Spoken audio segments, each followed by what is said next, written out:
Communication, marketing, recrutement. Vos besoins ont des solutions vidéo avec Décideur TV, le studio.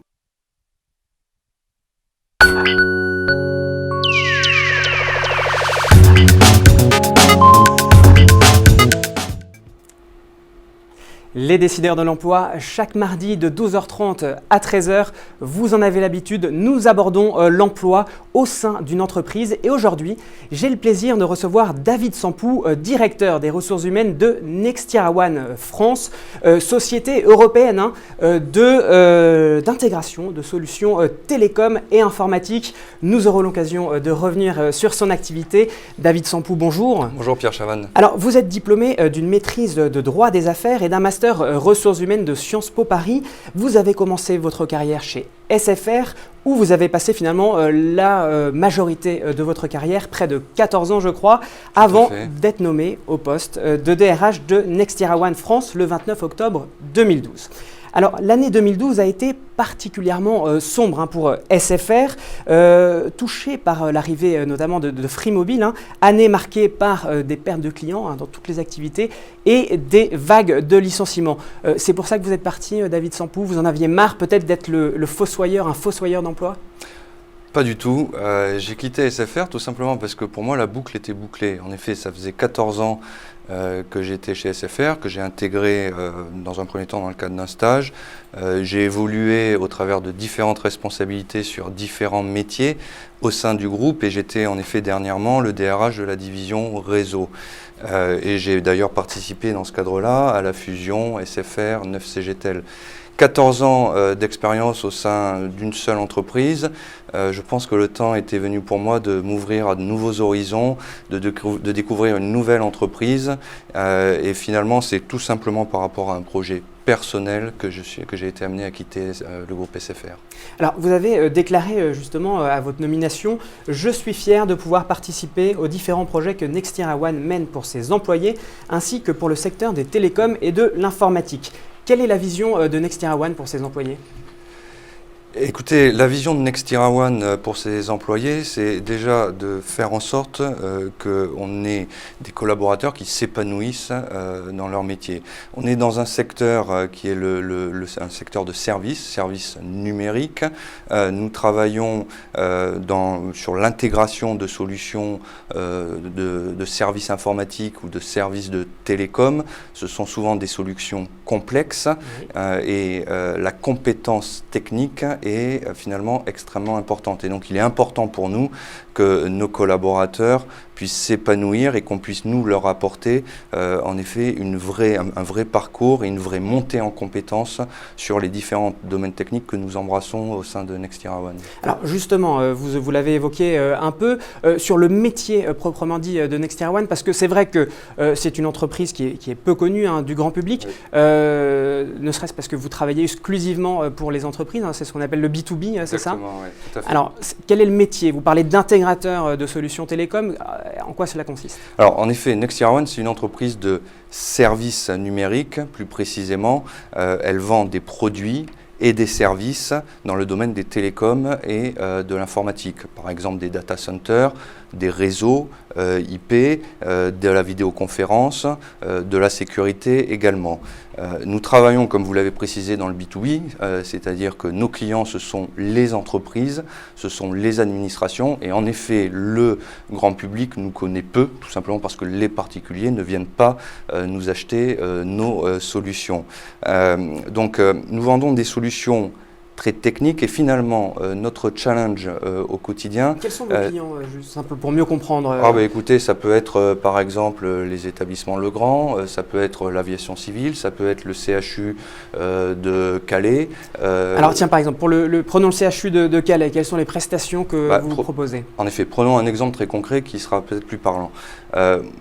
Nous sommes amenés à développer des solutions qui couplent au sein des hôpitaux, qui couplent à la fois la vidéosurveillance, le contrôle des accès et la téléphonie. Par exemple, un patient atteint de la maladie d'Alzheimer qui va chercher à quitter sa chambre ou à quitter l'établissement dans lequel il se trouve, on va pouvoir déclencher d'une part de la vidéosurveillance, fermer les portes d'accès pour éviter qu'il puisse sortir de l'établissement et de manière concomitante envoyer une alerte sur le téléphone mobile de l'infirmière qui va derrière pouvoir œuvrer pour faire en sorte que le patient retourne dans sa chambre. Alors, ce n'est pas seulement du coup effectivement des télécommunications, vous avez même aussi la possibilité de bloquer des portes, donc vous connectez finalement plusieurs réseaux informatiques et numériques entre eux. Exactement, on connecte plusieurs réseaux qui ont chacun différentes fonctionnalités et en effet on peut être amené à contrôler les accès de différentes sorties, de différentes portes d'entrée, ce qui peut être parfaitement utile par exemple dans les hôpitaux. On développe aussi le terminal patient par exemple dans les hôpitaux. Demain, tout le dossier médical des patients seront numérisés et par l'offre que propose Nextira One, on a en effet la possibilité d'avoir des tablettes pour les médecins qui pourront consulter les dossiers en temps réel. Alors revenons à l'aspect purement ressources humaines. Pour pouvoir offrir ces services, de quel métier avez-vous besoin, de quelles compétences? Alors, finalement, on a un panel d'emplois assez simple au sein de Nextira One. On va en effet retrouver des consultants qui se situent plutôt en amont dans la conception de solutions techniques. On va retrouver également des architectes qui traduisent en technique les besoins fonctionnels des utilisateurs, de manière derrière à préparer l'intégration de ces solutions qui est réalisée par nos experts. Nous avons en France Nextira One France qui compte 1500 collaborateurs en tout. Nous avons plus de 500 experts qui sont sur le terrain et qui intègrent ou qui dépannent. Vous avez 30% d'experts, c'est vraiment le gros de la force de l'effectif de Nextira One. C'est le gros de l'effectif de Nextira One qui est réparti dans toute la France. Nous avons une cinquantaine d'agences. Le siège social est situé en effet à Saint-Denis et nos experts sont nos collaborateurs qui sont sur le terrain, qui dépannent ou qui intègrent les solutions qui sont, je dirais, pensées en amont par les consultants ou par les architectes. On retrouve également des chefs de projet qui sont amenés à assurer l'interface avec le client dans le déploiement des solutions. On retrouve également des contract managers qui, eux, sont l'interface toujours avec le client pour la partie maintenance ou exploitation. Et enfin, on a également une force commerciale de plus de 150 commerciaux qui sont également répartis sur toute la France et qui vont au contact de nos clients ou de nos futurs clients de manière à ramener du business. Alors, Louis demande, vous savez que les internautes peuvent interagir dans cette émission, quels sont les métiers les plus recherchés chez Nextira One? Là, vous avez effectivement décrit un certain nombre de métiers. Quel est votre plus gros besoin? Où est votre plus gros besoin aujourd'hui? Écoutez, nous, on recrute de manière quasi permanente des commerciaux. On recrute aussi des architectes parce que ce sont des collaborateurs, des profils qui détiennent une compétence, je dirais, qui est rare sur le marché français. Aujourd'hui, encore une fois, on développe des solutions qui peuvent être techniquement très très complexes et donc ces profils d'architectes qui détiennent ces compétences font partie en effet des emplois que nous recrutons le plus. Également quelques experts, mais voilà, le gros de nos recrutements se situe sur les commerciaux d'une part et puis sur les architectes. Alors, Marc demande maintenant sur quel type de contrat recrutez-vous? Est-ce que vous recrutez en CDI, vous recrutez on a en CDD? Quels sont les... Au sein de Nextira One, nous n'avons pas recours au CDD. Donc nous recrutons majoritairement. C'est un choix de principe? C'est un choix, c'est peut-être une certaine philosophie, je ne sais pas. En tout cas, nous privilégions le CDI. Donc nous recrutons des collaborateurs qui ont une première expérience, voire 5, 6, 7 ans d'expérience en CDI, Après, nous avons une politique d'alternance qui est fortement développée au sein de Next Year One, et finalement, les seuls contrats quelque part à durée déterminée, ce sont nos contrats en alternance qui représentent 10% de notre effectif. Nous avons un volant d'environ 140 apprentis au sein de Next Year One, et ces apprentis sont pour 80% d'entre eux, c'est-à-dire 80% des apprentis qui arrivent en fin de cursus, sont derrière recrutés en CDI. D'accord, donc pas de CDD, mais en revanche, vous utilisez beaucoup le levier de l'alternance. On considère en effet que l'alternance est la voie royale finalement pour intégrer l'entreprise.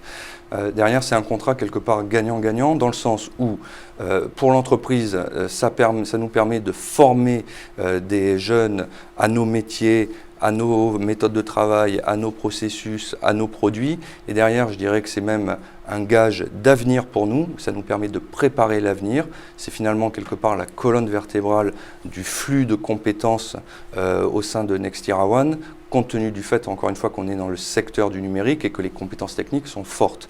C'est un contrat également gagnant pour l'alternant lui-même, qui peut très tôt acquérir une première expérience très concrète et derrière, dès le début, développer finalement son employabilité. Alors justement, l'emploi des jeunes, c'est vraiment d'actualité, parce que vous n'êtes pas sans savoir que 24 des 28 chefs d'État européens sont aujourd'hui à Paris, invités par François Hollande pour effectivement une grande conférence consacrée à la lutte contre le chômage des jeunes en Europe. Alors, pour rappeler un peu les chiffres, les derniers chiffres de la Commission européenne en septembre 2013 chiffrent à 5,6 millions de jeunes chômeurs, soit 23,5%. Et eh bien, au sein de cette Union européenne, eh bien, il y a des bons élèves et des moins bons élèves. Un bon élève, eh bien, comme toujours, dans l'industrie, c'est toujours l'Allemagne, dans l'emploi aussi, puisqu'il y a simplement seulement 7,7% de jeunes au chômage, contre en France 25%. Et je ne parle pas de l'Espagne ou de la Grèce où là les taux vont au-dessus de 50%. Alors, comment peut-on faire pour résorber cela? Et est-ce que vous pensez, par exemple, que cette génération, qu'on peut appeler la génération Y, qui est née à partir du début des années 80 jusqu'au début des années 2000, est une génération perdue? Écoutez, je ne pense pas. En tout cas, je pense qu'il n'y a pas de fatalité.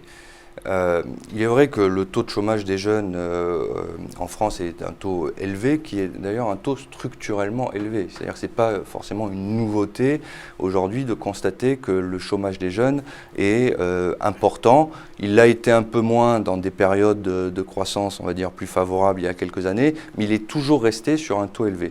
On a la conviction, et c'est ce que nous mettons en pratique au sein de Next Year One, que l'alternance, je reviens encore là-dessus, mais est un des moyens de contrer ce chômage de masse au niveau des jeunes. Il est vrai qu'aujourd'hui, on constate qu'on a 600 000 jeunes en France qui sont en alternance versus 3 millions, environ 3 800 000 de jeunes qui ont choisi, on va dire, la voie classique d'études, l'université, les écoles. Quand on constate que sur les 600 000 jeunes en alternance, on en a 80% qui sont assurés de trouver un CDI à l'issue de leur alternance, je pense que c'est la démonstration. C'est les mêmes statistiques chez Next Year One? Vous embauchez 80%? C'est les mêmes statistiques, puisque nous-mêmes, on embauche en effet 80% en CDI nos alternants qui arrivent en fin de cursus. Donc on colle en effet à ce qui se passe d'une manière plus générale au niveau national. Et ce chiffre est finalement très parlant. Constater que nos alternants intègrent sur un emploi pérenne dans 80% des cas l'entreprise démontre finalement que l'alternance est un vecteur important pour garantir ou en tout cas améliorer l'emploi des jeunes au sein de la France.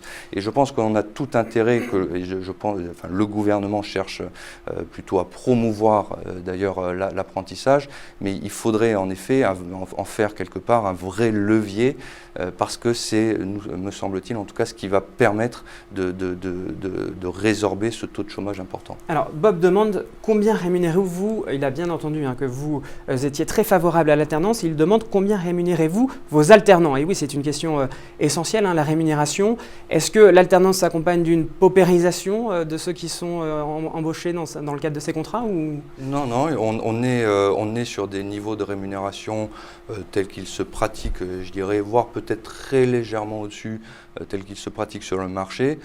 Pour répondre concrètement à cet internaute, on recrute des alternants aux alentours, donc en CDI derrière, aux alentours de 35 000 € par an, avec un variable également qui est possible en fonction de la performance des collaborateurs. Peut-être pouvez-vous rappeler le principe du contrat d'alternance. Est-ce que du coup vous financez également une partie de leurs études? Comment ça fonctionne? En effet, on fonctionne en lien avec ce qu'on appelle les OPCVM, OPCVM, c'est plutôt dans les marchés, sur les marchés financiers. Okay. Donc on finance en effet l'alternance directement auprès d'un certain nombre d'écoles.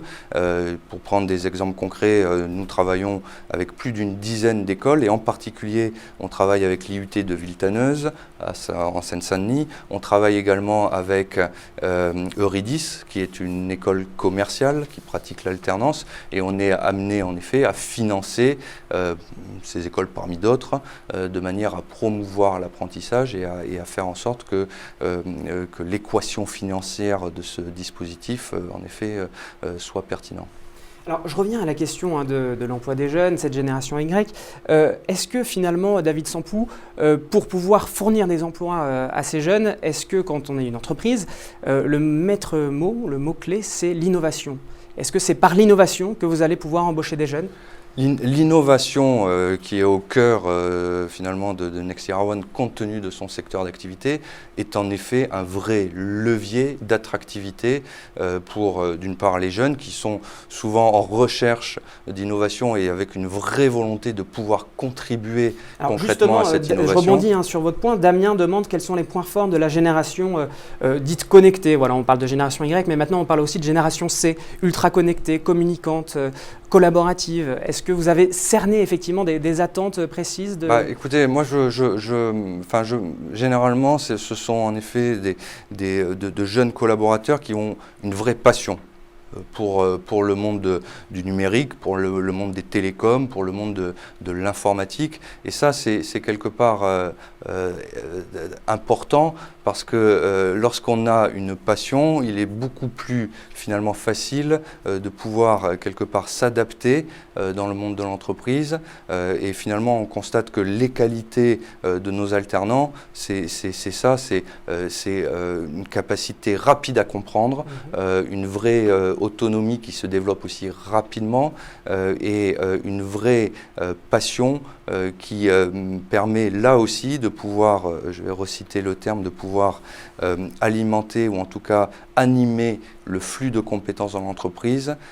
C'est une source quelque part de diversité et entre nos populations seniors et nos populations plus jeunes, il y a un vrai transfert de compétences qui se met en place, en particulier encore une fois sur des compétences techniquement très complexes parfois.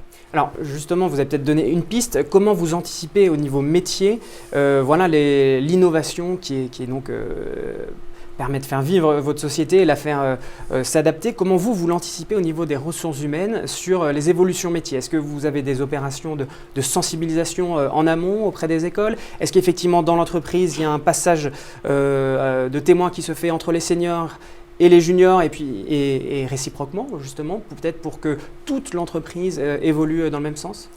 Alors, en effet,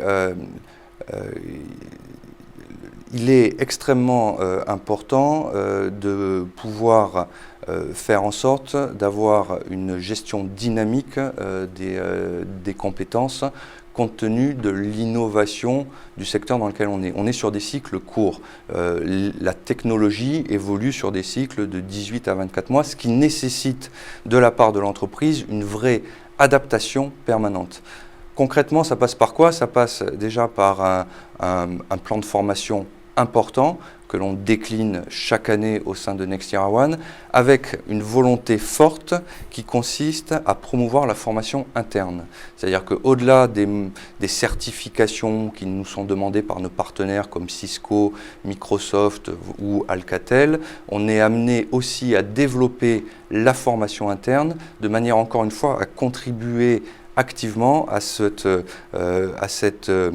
transfert de compétences entre les plus anciens et les plus jeunes, et inversement, puisque les plus jeunes apportent également un certain nombre de nouvelles pratiques, voire de vraies connaissances techniques auprès de nos collaborateurs peut-être un peu plus âgés, on va dire.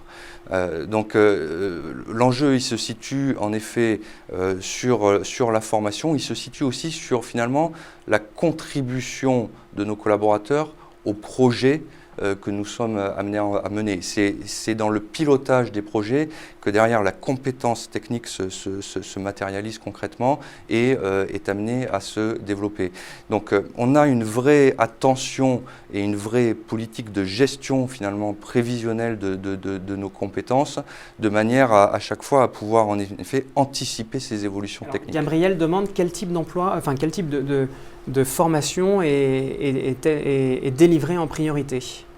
Dans cette logique peut-être justement aussi d'adaptation, c'est quelle est la formation principale chez Next Year One? Ce sont essentiellement des formations techniques.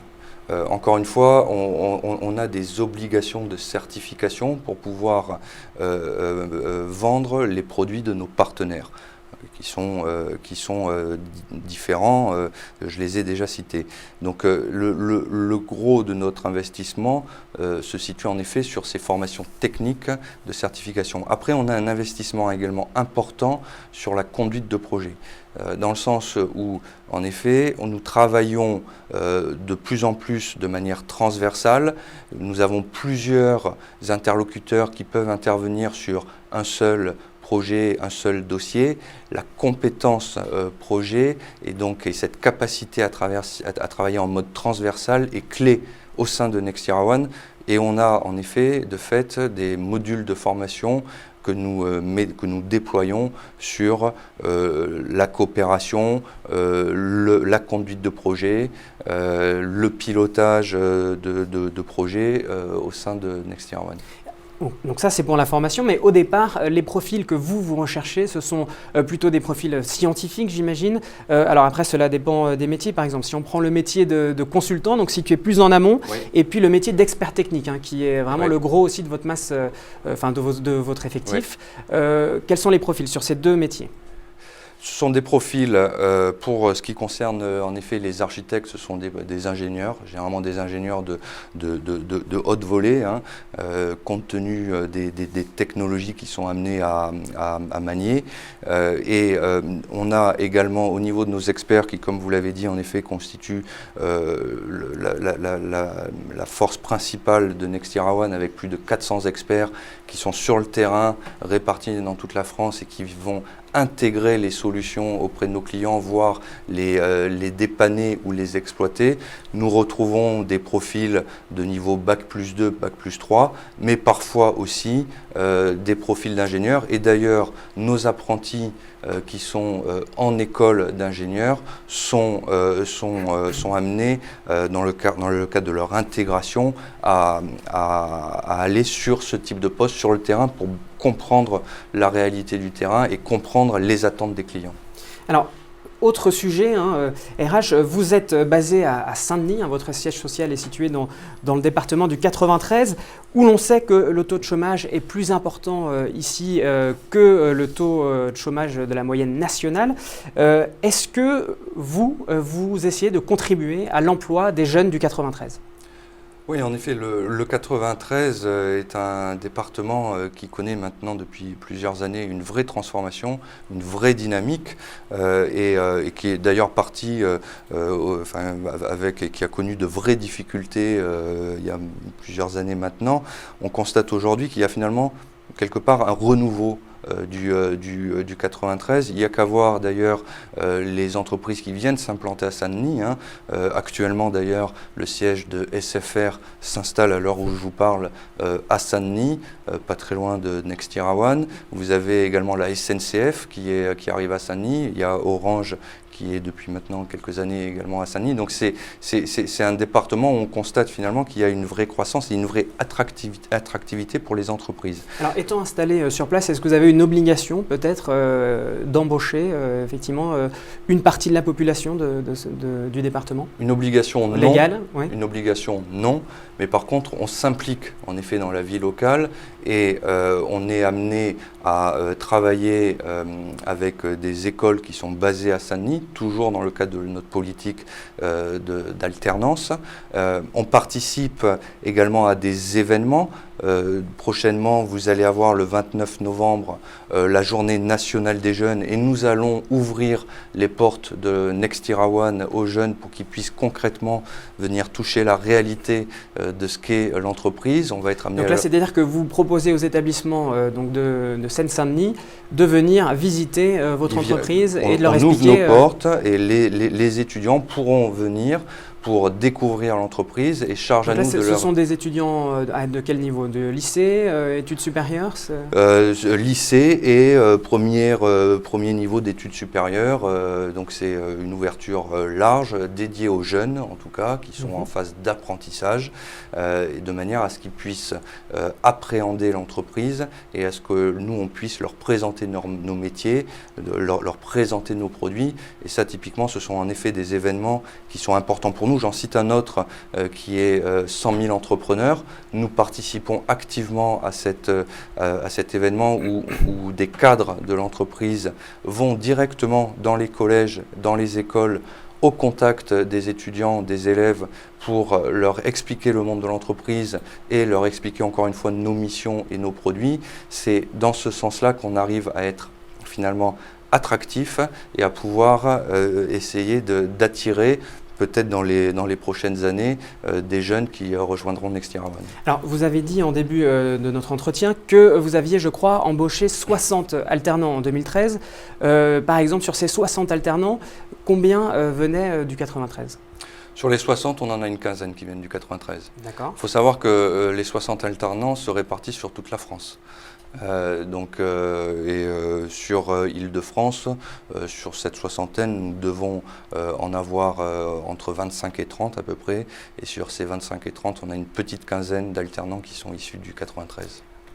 On va prendre une dernière question d'internaute et on terminera là-dessus. Lucie qui demande quel type de métiers vont se développer dans votre entreprise dans les années à venir.